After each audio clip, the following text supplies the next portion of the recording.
ज्यावेळेस पक्षाचे अस्तित्वच नव्हतं, शून्य होतं, तेव्हापासून आम्ही काम करतोय आणि आत्ताची पक्ष भक्कम स्थितीत आहे. कुणाला घेण्याची गरजच नाही आहे इथं. त्याची पार्श्वभूमी पहा की त्यांनी आतापर्यंत किती पक्षामध्ये तो एकनिष्ठ राहिलेला आहे. त्याच्यानंतर तुम्ही पक्षांनी त्याचा विचार करावा. पिंपरी चिंचवड महानगरपालिकेच्या निवडणुकीला सुरुवात झाली आहे, परंतु आता पक्षांतर करण्याची जी प्रथा आहे ती पिंपरी चिंचवडमध्ये देखील रुजू झाली असून याच पक्षांतराला आणि भाजपमध्ये आयतं तिकीट मिळवण्यासाठी जे उमेदवार येत आहेत त्यांना विरोध होताना दिसत आहे. खरं तर आयात उमेदवाराला म्हणजेच राहुल कलाटे हे प्रभाग क्रमांक 25 मधून भाजपमधून इच्छुक आहेत, परंतु त्यांच्या या उमेदवारीला आणि त्यांच्या पक्षांतराला भाजपमधून विरोध आहे. आपल्यासोबत राम वाकडकर आहेत. नेमकी तुमची भूमिका काय असणार आहे? काल पत्रकार परिषद घेतली, अगदी तुम्ही सगळ्या नेत्यांना सांगितलं की आमचा संबंधित उमेदवाराला विरोध आहे. हो, आम्ही सांगितलेलं आहे. आम्ही सर्वांनी एकजुटीने एकत्र येऊन पत्रकार परिषद घेतली आणि सर्वांनी सांगितलं की आमचा राहुल कलाटे यांना विरोध आहे. ह्याचा विरोध अशासाठी आहे की आम्ही निष्ठावंत कार्यकर्ते गेले 12-15 वर्षापासून काम करतोय.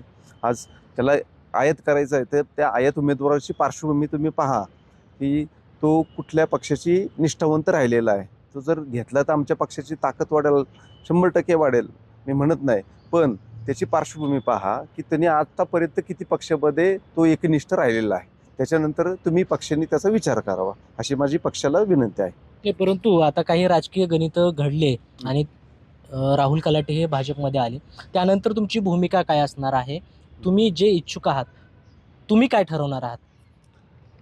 आम्ही भारतीय जनता पार्टीचे जे आमचे वरिष्ठ मंडळी आहेत त्यांच्याशी आम्ही चर्चा करणार आहे आणि त्याच्यानंतर योग्य वेळी तो योग्य निर्णय आम्ही घेऊ. परंतु काल पत्रकार परिषद झाली किंवा तुमचे जे नेते आहेत, वरिष्ठ नेते, ते तुमच्यासोबत दिसलेले नाहीत.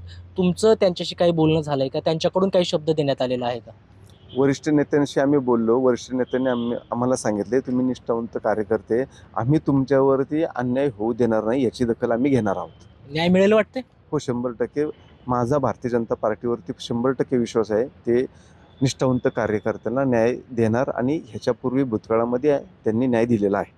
आपण तुम्ही देखील इच्छुक आहात. राहुल कलाटे मध्ये येण्यासाठी इच्छुक आहेत. त्यांना उमेदवारी मिळण्याची शक्यता वर्तवली जात आहे. तर अशा परिस्थितीत तुमचा काय निर्णय असेल? तुम्ही वरिष्ठ आहात, भाजपमधील नेत्यांना, स्थानिक नेत्यांना तुम्ही काय सांगाल?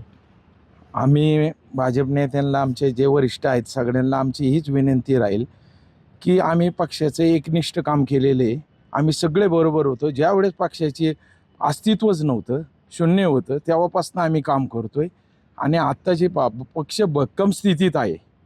कुणाला घेण्याची गरजच नाही आहे इथं. त्यामुळं आमची वरिष्ठांकडे एवढीच मागणी आहे की बाबा आम्हाला न्याय द्यावा. राहुल कलाटे जर भाजपमध्ये आले तर तुमची नेमकी काय भूमिका असेल? आले तर ज्या वेळेस जी परिस्थिती येईल त्यानुसार आमचा निर्णय राहील. आम्ही सगळे बसून निर्णय घेऊ.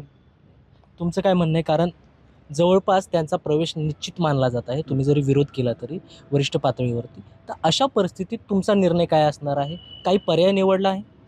ॲक्च्युली त्याचा प्रवेश होणार नाही ह्याची मला 100% खात्री आहे आणि जर प्रवेश झाला तर योग्य वेळी योग्य निर्णय घेऊ आणि तेव्हा आम्ही मीडियाला कळू.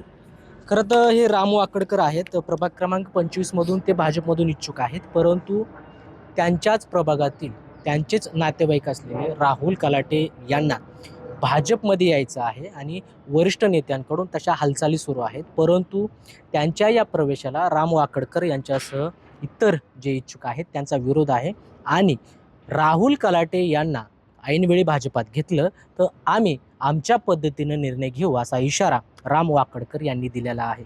कृष्णा पांचाळ, लोकसत्ता ऑनलाईन, पिंपरी चिंचवड.